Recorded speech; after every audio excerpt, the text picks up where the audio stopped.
to full power! Gives me the creeps. I feel like something's watching us. Savick, you go right on quoting regulations. Hello, computer. I knew I would.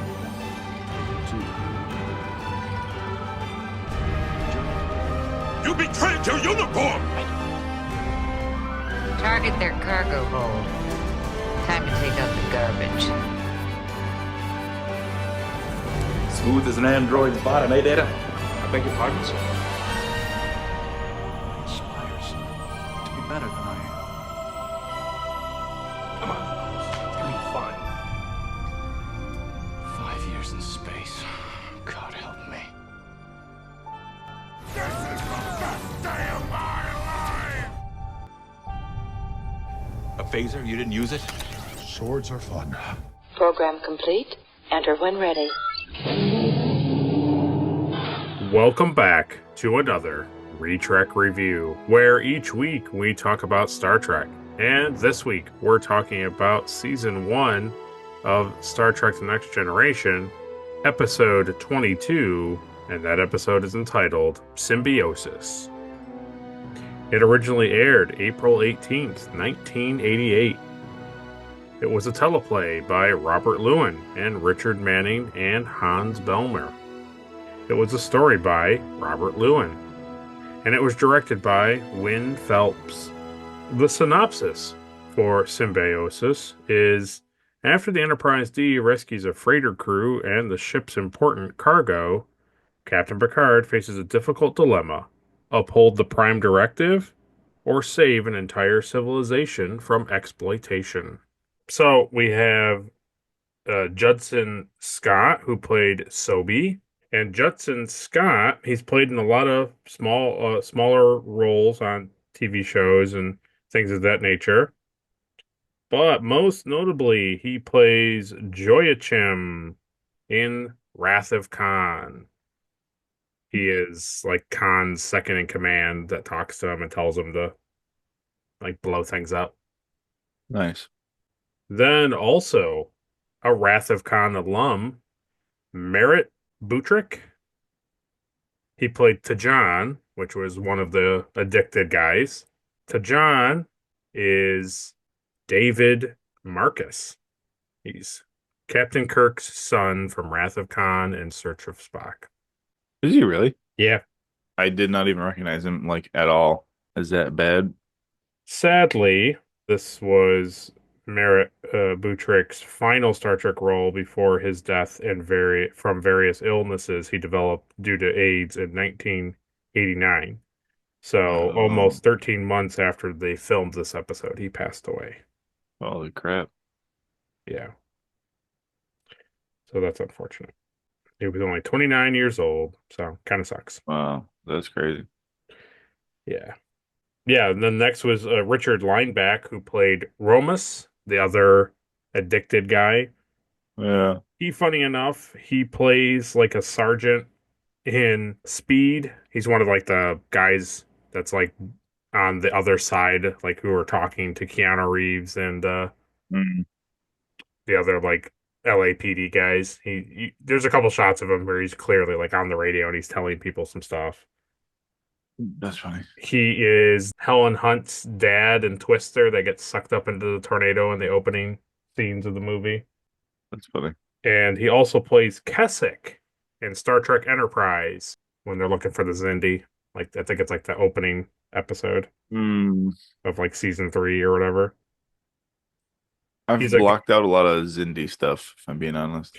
Yeah, like they go down to that mine, Archer's looking for Xindi.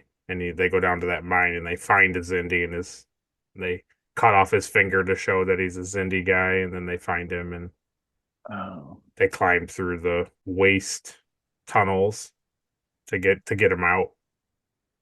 Gotcha. Okay, yeah, I do kind of remember that. Yeah.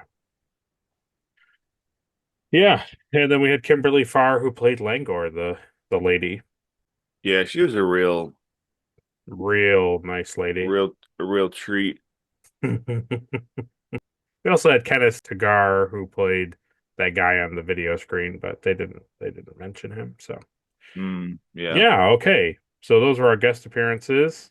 So that is the introduction to the episode. But before we move on to supporters, let's go over to Caleb and ask Caleb what he thought of the episode. It's fine. It's fine. I don't know. I enjoyed it for the most part up until the whole like up until like the whole like dare Hmm. very much like talking to the camera about like drugs are bad. When she explained to like Wesley what drugs are, I was like, all right, I'm out. I literally wrote in my notes, we can just say it now. I wrote in my notes that I wrote PBS after school, quote unquote, drugs bad scene. Yeah, it was really, really cheesy. But it is the 80s, I guess. I don't know. Well, I can just tell you that across the board, everybody hated it, and we'll get into it in trivia. Okay, good. It just seems like an episode that like they were forced to do by like the network to like remind like, hey, we got a lot of kids watching this. Let's teach them about how drugs are bad. It's Los like, okay. drugs. Los Dragos. Where were the other drugs? Yeah, I don't know. The whole Yeah. thing too, like, well, these aliens make the drug and they don't know it's a drug.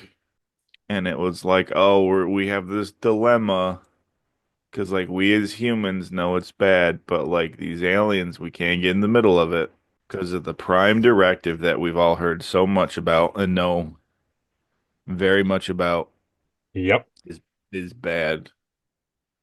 It's real bad. Yeah.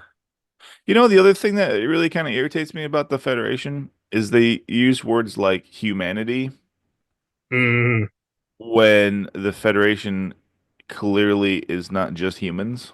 right, right. It's really strange to me that they use words like, oh, well, you know, humanity and humankind and mankind. It's like, yeah, but it's not that though. It's weird. And then these aliens were really crazy looking, you know. They had like these little wrinkles on their nose, and I was like, oh, wow. How unique. That is a crazy looking alien. Yeah. So yeah. But you noticed that their wrinkles are different between the two of them. Yeah, these ones had wrinkles here, and the other ones they had like wrinkles like here, and I was like, wow, the differences. No wonder that they hate each other. So my rating Here we go. for this episode is gonna be, it's definitely a Roddenberry. Ooh, a Roddenberry. Wow. Yeah, Could have lived without it, yeah. but didn't Like I don't mind need it. seeing Yeah. It's like they finally used like Yar to be like an important like part of the episode, Yeah. and then they like force her to do this cheesy crap. Wesley, did you know that drugs like okay, Tasha, thank you. Yeah. Very much so. But I just don't even understand how someone could become addicted. I wasn't even. That's a ball. I don't understand why I'm watching this. Yeah. So drugs are bad and exploiting civilization for with drugs is bad. So there you go. You figured it out.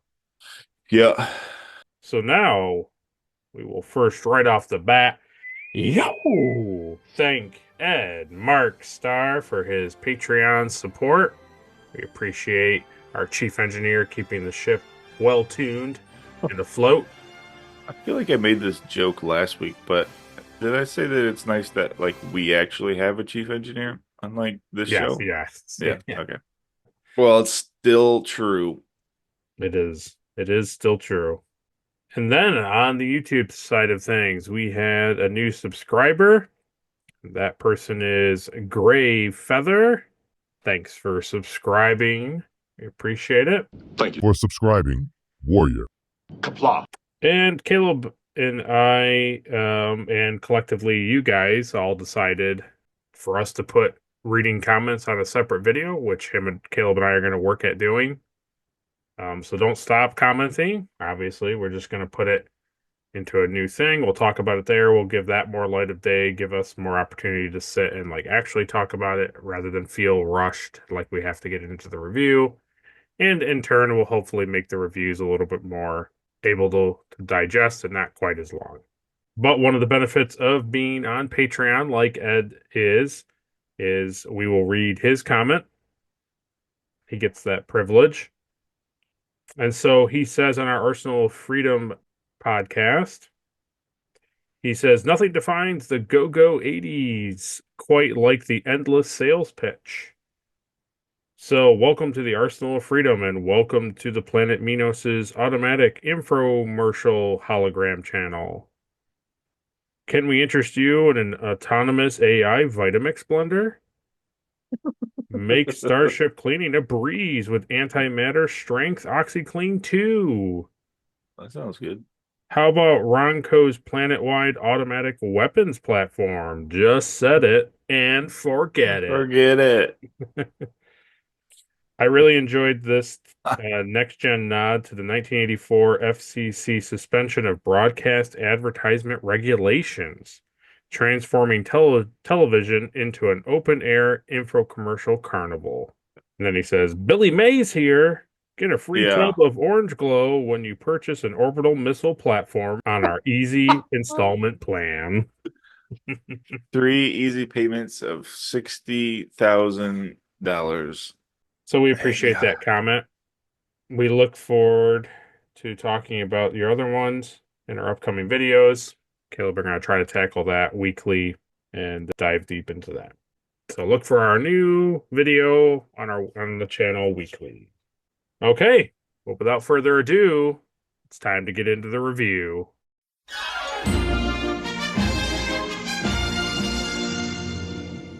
Just of note to say was a Vulcan in engineering. Yeah. Doing absolutely nothing. Yeah, I feel like every other alien species in this show is so like neutered. Generally, yeah. They barely use their own like alien cast. Like It's ridiculous, yeah. I don't know. They clearly are trying to like forge their own path when it comes to the new cast and like the new ship and all of the stuff and break away from it all. But at the same time, like everyone feels samey. I mean, Data is like the only one who feels different than all of them. I mean, Worf is Oh yeah. different, but like he barely gets any like screen time. And when he does, Yeah. he's always like, Captain, they're shooting at us, or he'll be like, why? What do you mean I have to eat that? That's his lines. And Mm, Data is the yeah. only one. It's like, oh well, he doesn't use contractions typically. He doesn't understand emotions. He can't emote himself. He's very analytical. He overtalks. It's like, okay, that's it. But like, and Deanna, it's like if anybody was just watching the show and she's like, oh, they're very suspicious and they have a lot of anxiety. Yeah. I would have no idea why she knows Right. that or why she's talking about that. Exactly. And Yeah. then again, here it's another classic example of like in this episode she doesn't use like her powers essentially. Right. Like at all. No. He just tells him that like everybody's on the ship is real nervous about Yeah. the No solar kidding. flare stuff or whatever. Yeah. Even I knew that and I don't sense emotions, so yeah, it's a bummer because like I like her. I just want her to do Yeah. like more. Bigger and better things. Yeah. Well, speaking of like the whole ship and like the star thing, I thought that the computer effects caused by the star's interference were kind of neat. I liked that the electrical things. I kind of like Wesley's reaction to it, like wow, and like everything was flashing and blinking and turning off, and Yeah, it was pretty good. I thought that was okay. I like when they put the sun on the screen, but then they also like cover it with that black Oh, like circle yeah, yeah, in the middle of it. Thought that was yeah, interesting. I yeah. don't I don't really understand why. they're getting close to the thing. I know like that's kind of like what you do in Starfleet is like you take readings on planet anomalies and that kind of stuff. Right. But like a sun having solar flares isn't to me doesn't seem like it's like the most interesting thing in space. To me, it's just like it's just a star going supernova. I'm sure they've seen that other other places. And then for it to cause so much like magnetic damage to the ship, they're like, well, gotta go closer to get these scans. It's like, well, you don't though, because Yeah. like who cares really? You know? Like, I think it's a battle of two things. They're going like system to system and investigating each system, which is kind of what they touch on at the very end of the episode where Geordi picks this place and they go. hmm So, they're looking at each system and scanning it and getting information. And then you couple that with Riker's line that the way that the star is erupting or whatever he says, I forget, basically is like it's amazing. It's like they've never Yeah. seen this happening before. Okay, so you take all that information and then you have this not fully thought out idea that the Enterprise is not the only ship from the Federation flying around in the galaxy. So obviously, other ships have scanned stars, have seen intense solar flares and star radiation and all these things. So you don't make it feel too unique that like the Enterprise is like why exactly is like one of the flagships of the Federation doing this thing? I think a lot of it is to mask what comes up here in after we come back from the intro. I think it's to just it's a writing technique to mask that the people are so stupid and a reason that they're like you have to bring the like why would Picard bring the cargo onto the ship, right? Prime Directive wouldn't make him do that, and you can't like trick him into doing it. So the only way it can happen is like the message is really garbled. You can't see them, they can't really see you. And then Yeah. when there's like interference to transport them because their ship is crashing because of they're having interference from the star, it's like, oh, well, now the cargo's on the Enterprise, and what are you going to do? Oh, like, oops, did it. So it's like, I think that was like the battle. It's like, how do we get the Enterprise in a situation where they're kind of like not at their top, like optimal efficiency? I mean, they could tell early on by like talking to that guy that like they don't have any idea what they're doing. Oh, yeah. Like Yeah, on the that, ship.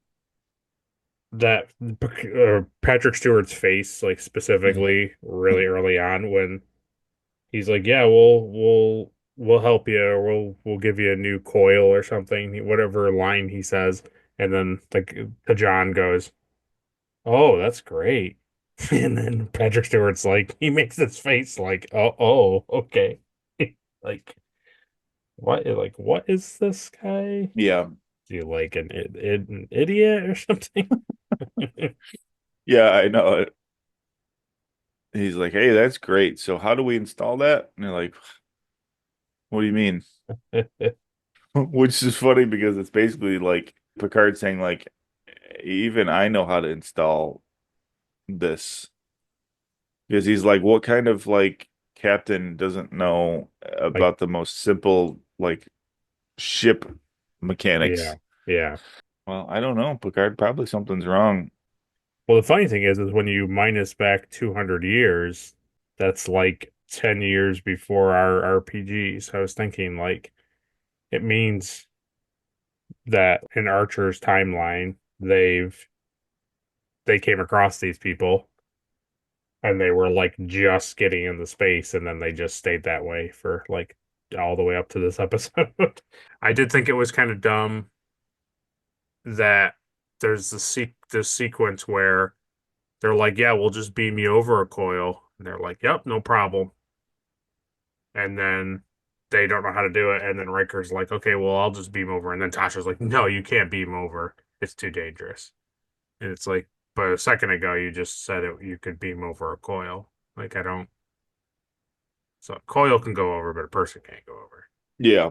The whole beaming thing too, it gets just so overplayed, Mhm. where it's like, oh, here's this system that we rely on for everything. Like, well, can't use it because the frequency is just too much from the star. It's like, okay.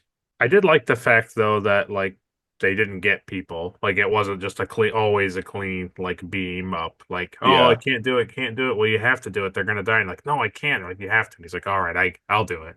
Oh, And okay, I got since him. since you've encouraged me so much, I'll do it. I mean, obviously, I don't want people to be dead on the show, but I do like the fact that they did it. Yeah. I thought that the things that they beamed on board at first were like bombs. But everybody is always like they're so confused by stuff too, like that scene Riker, he's like, why would they do this? Yeah. Why would they beam these things on board when they're about to die? I don't know, Riker. It's probably like really important to them. It's probably worth like their death then, I suppose. Nope, doesn't get it. But then I we like get when he that. gets shocked. Yeah, I was just saying, then we get that fun scene in the cargo bay where they're electrocuting each other. Yeah, that's a whole other like side thing that's like the unneeded. And it's like the entire crew and the audience, because even I forgot that like they could do that. It was like this big thing, like, oh wow, we should really be prepared as like how to counteract this. That's kind of crazy. And Yeah. then they put themselves in a position where they're like really close to them, Yes. and then they get like grabbed, and they're like, oh no, we forgot about their electric hands. That's right. Yeah. Oh, that's right. I remember saying we should do something about that. I like they do that thing and then I like Tasha shoots him and she's like, play nice, gentlemen. Yeah, I know that's the thing too. And then she goes on and she's like, "Well, we need to figure out what the counteractive of this is." And it's like, I think you just figured it out. It's the phaser. The phaser stops it. Nope. So I would just do that next time. I would just use your phaser. Not good. Not good enough. Not good enough. Mm-mm. I did think when they get to the observation lounge and they're sitting there and like Picard is learning about things, I thought that was a pretty decent scene though. I like them going back and forth at the table about the medicine and all of that. I feel like it sets up the episode pretty well, where you kind of understand that these two species, two types of civilizations, like where they're at and why this is happening. I really like when they're like, "Hey, so we decided to give them the medicine," and Yeah. Picard's like, "Yep, there it is." I'm like, "What do you mean?" Like, "Oh, you know, you know what it is." I was like, wow, that's actually pretty good. That Picard is like he knows what's up. It was just nice to see, Yeah. Picard being smart for once. Well, yeah, I mean, I like that he puts together too, like they have a plague apparently, and then he's like, med alert, Yeah. which was good. Doesn't Crusher find that like there's no trace of That's when we come back from the med alert. He gets them into the thing and then she's like scanning them and she's like, yeah, yeah, yeah.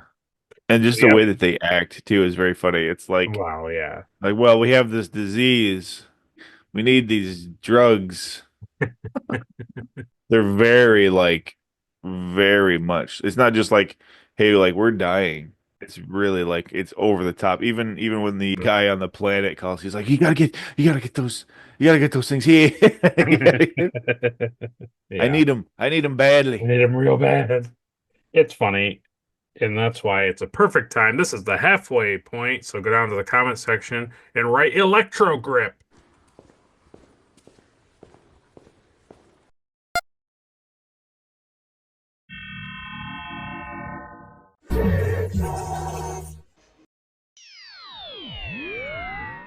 It is a great episode in the sense of using the prime directive to the nth degree, like really writing a nice solid episode around the prime directive and why it exists, and Patrick Stewart and Gates McFadden have these great back and forths, and they have this really good discussion, and it's really unique to Star Trek because nothing in real life does things like this. Like they always interfere with lesser civilizations, and they always are interfering with other things.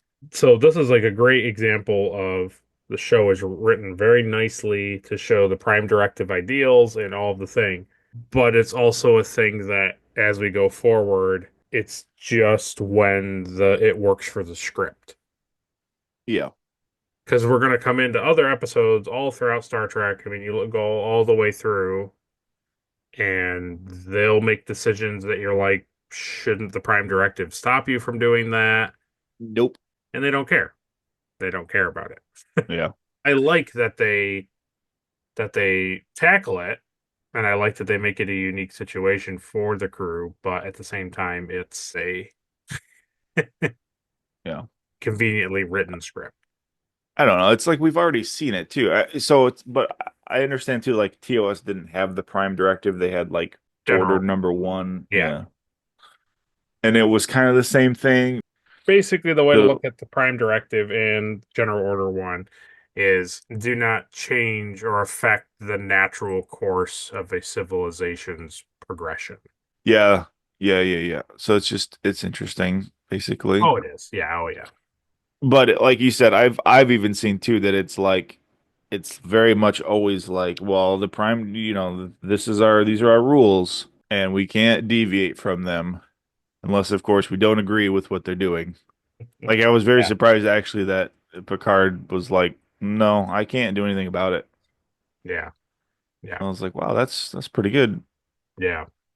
I really enjoyed Dr. Crusher's face when they get that machine and they're putting that like hand thing that they press into their hands to get the drug or the Mhm. medicine or whatever, and she's like watching them like basically inject themselves with this thing, and she's just making this face like, oh God. It looks like a retrofitted like cotton candy machine. That thing. She like pulls the little like piece out. Yeah, That's when you kind of start to see like something is not right because they're like, oh yeah, we need these drugs really badly, yeah. and it's like all of our people are dying, and then they pull out this canister that's got like 80 billion grains in it, and there's like 15 canisters, and it was like okay, so like I get that like they're whatever happened, Yeah. they weren't able to pay for it or whatever, but it's like okay, so just give them like one canister then. They don't need all four immediately. Like you can work out an agreement. But those people are so greedy. They're so Yeah. Drug addicts, disgusting.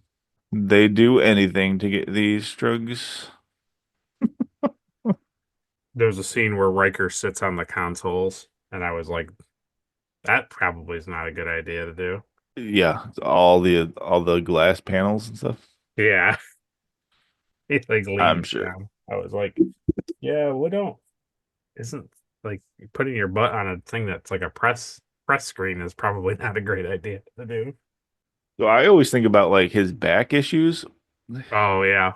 and then there's this scene where he gets electrocuted, and then he like drops to his knees. Oh And yeah. I was like, that's definitely not good for your No, back. no. Yeah, I like the line where he's like, I'm a little dazed, but I'm all right. It's like that's what he said when he got out of the cone of silence bubble. That's just his thing. The cone of silence. Yeah, and then just there were a lot of good Prime Directive back and forth. I liked the Crusher and Picard thing on the bridge. I enjoyed that. I liked her getting mad about it and him being like explaining their position to the audience essentially. Yeah, I did like that. Thought that was good. I also thought like you're talking about in that scene where Tajan grabs onto Riker and he's like, this individual will die if we don't get the things, and he's like, I will kill him, and Picard's like, no, you won't. You will not kill him. And he's like, yes, I will. I will kill him. He's like, no, you will not. You're not a killer. And I was like, Yeah, that's a pretty good yeah. gamble. That's a pretty Yeah. big gamble with Riker's life on the line. Especially because you know at this moment, like you're dealing with like drug addicts. Right, exactly, right. Yeah, like, you're not a killer. You won't kill him. You won't do anything to him, David. Yeah, I know you. Can My son. you believe there's Klingons on board, David? So go ahead, David. Kill this man. Well, it's a perfect time for trivia. Oh, not again.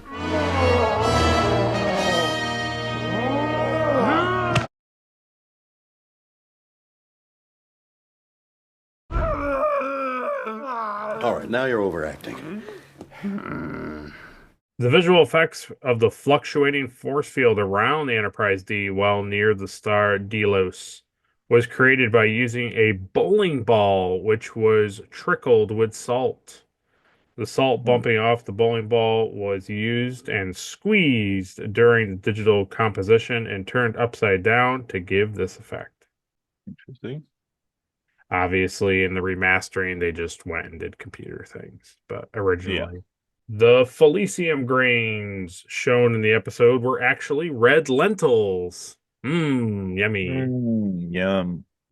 And then director Wynn Phelps remembers there were many continuity problems. Down on the set, we began to notice discrepancies.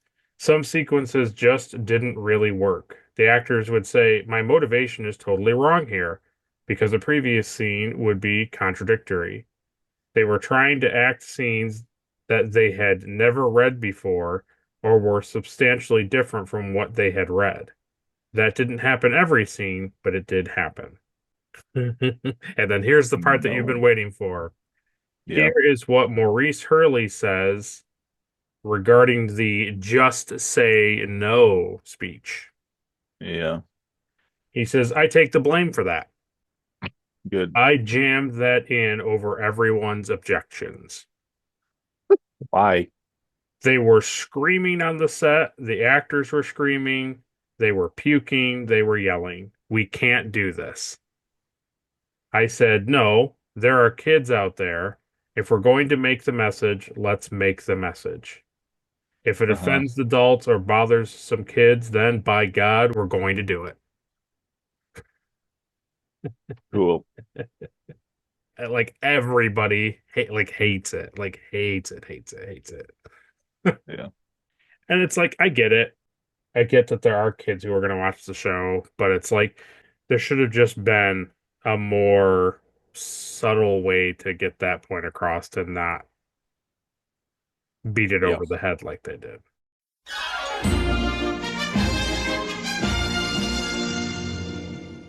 Well, we come back from trivia, and I thought it was really funny.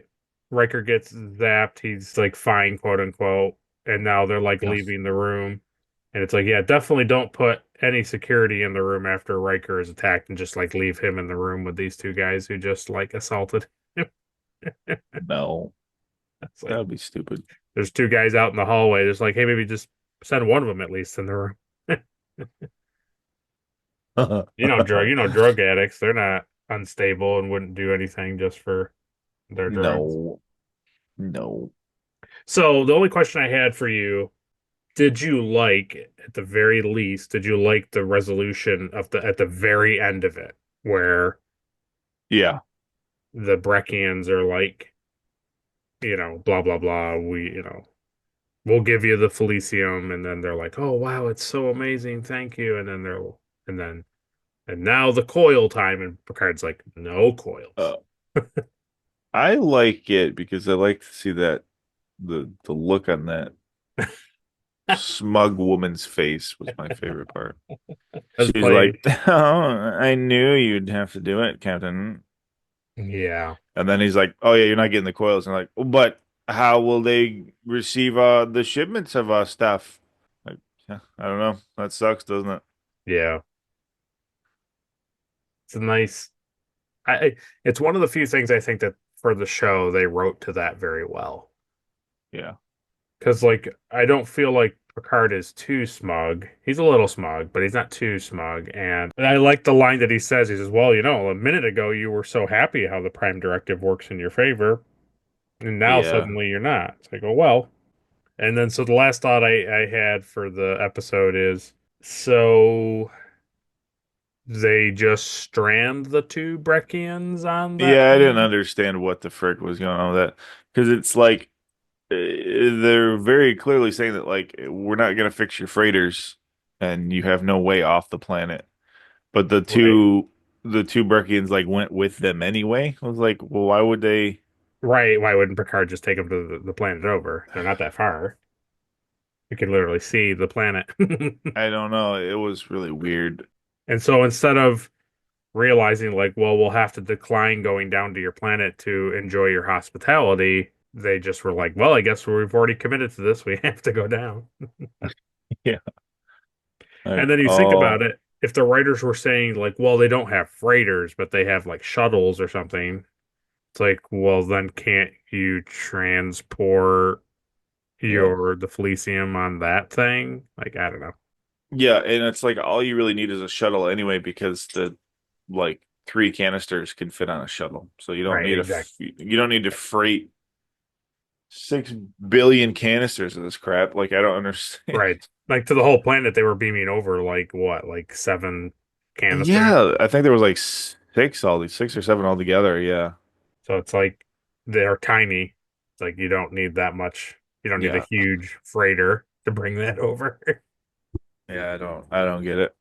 So I hope they're stranded there, and I hope like after they realize that they can't fix the freighters, they're the first people that they like They kill. they eat those people. They eat them, yeah. Yeah, so that was generally our review of the episode. Kind of short and sweet and to the point. Tried to think about extra things to talk about, but when it really boils down to it, it's drugs are Don't bad, don't do exploitation is drugs. bad, don't do drugs. Yeah. But before we conclude the episode, let's do the thing everyone's been waiting for.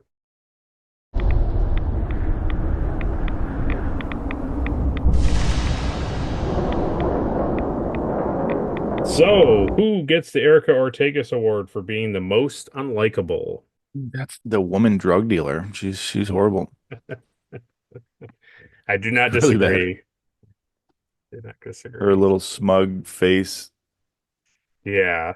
Like the other guy is bad too. He's very like, oh, I can't really imagine, all those type of things. But she Mhm. is just like her grinning and being so smug and like so pleased that they're like She's suffering yeah. is just, She's yeah, it's rough.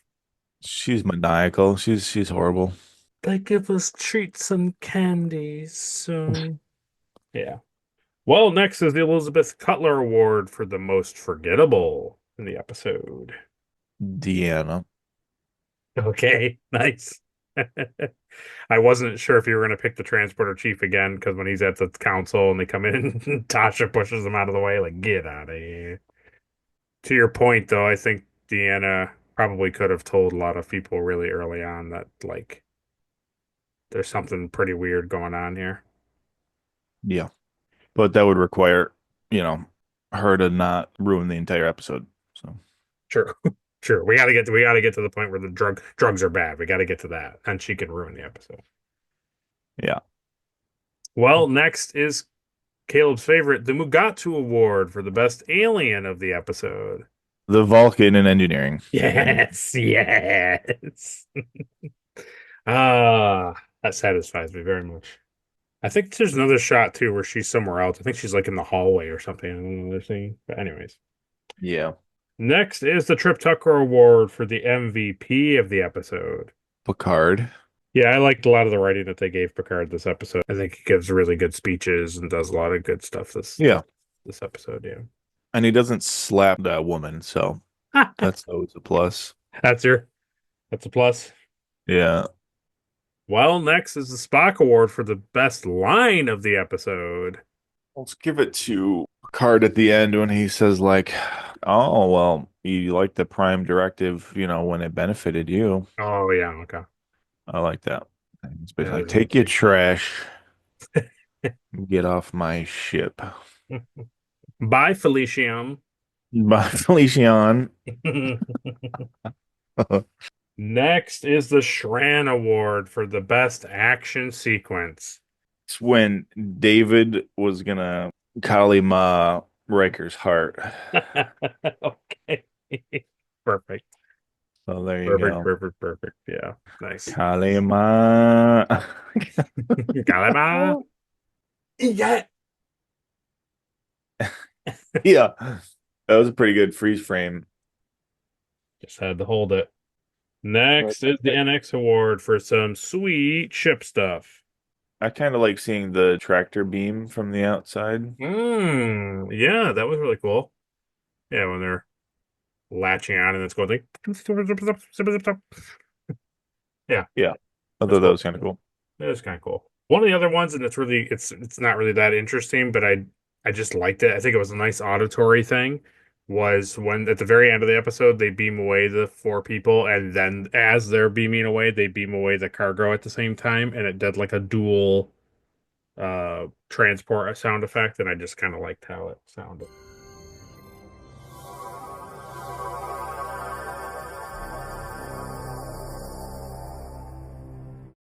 Very good. Well, next is the Porthos Award for the cheesiest thing of the episode. Yeah, I don't know. I don't know what that would be.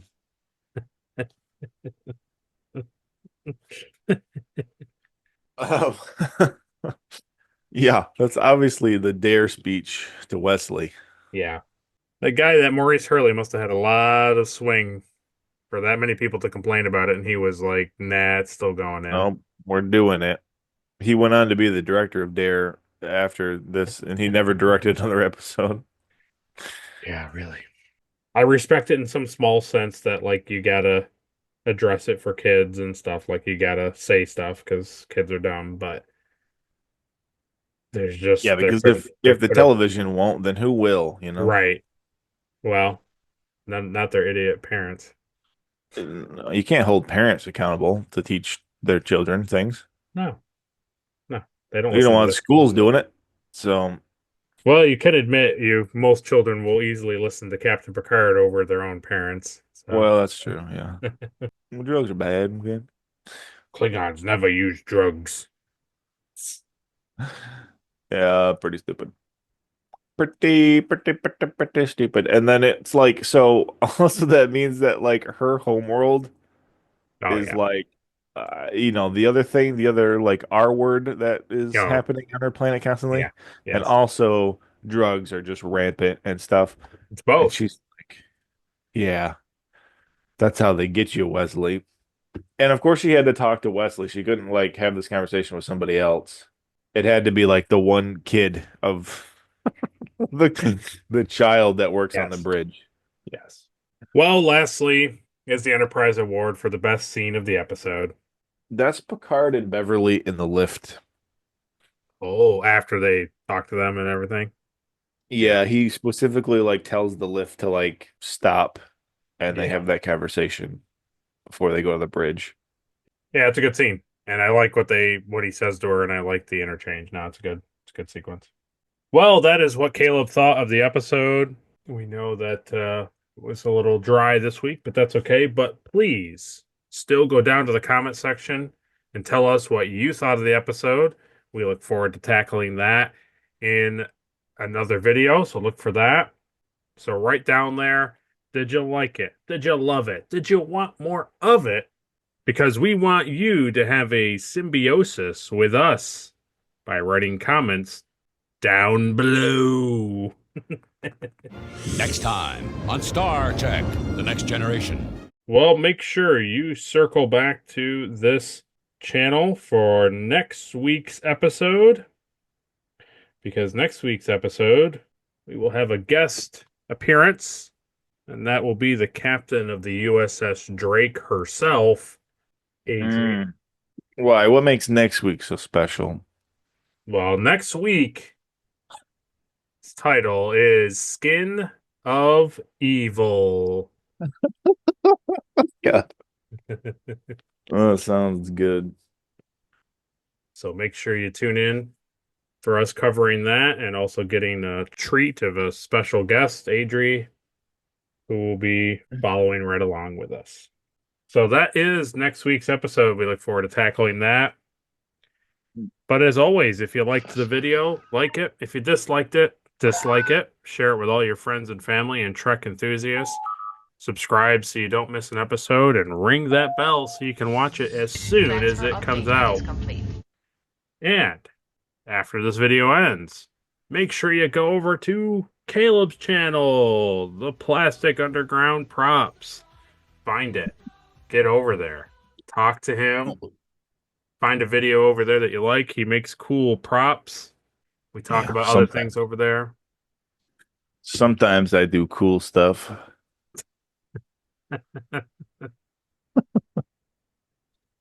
Anything you want the people to know about, Caleb? I got some stuff in the works. You'll see. Okay. Yeah, so go over there, find a video of either him and I talking about something else on our Nerd Holes side thing, or a prop that you'd like to see him make, or you can follow the instructions yourself and make it yourself. So go over there, like a video, comment on a video, share a video, leave a suggestion, subscribe, you decide. If you're going there from here, go to playlists, go to Star Trek, and you can watch all the Star Trek stuff I've made. Very true. So that'll get you hooked. Then you can see other cool stuff I've done. Yeah, it's true. Don't pay attention to all the Star Wars stuff, that's all. Yeah. So we thank everybody for watching. We appreciate you doing all the fun things down below. We look forward to talking about next week's episode and tackling your comments in another video. But until then, computer, just say no to drugs. Computer, run program of drug den in late 1980s. Oh, no. Run Miami Vice. Yeah. See you guys.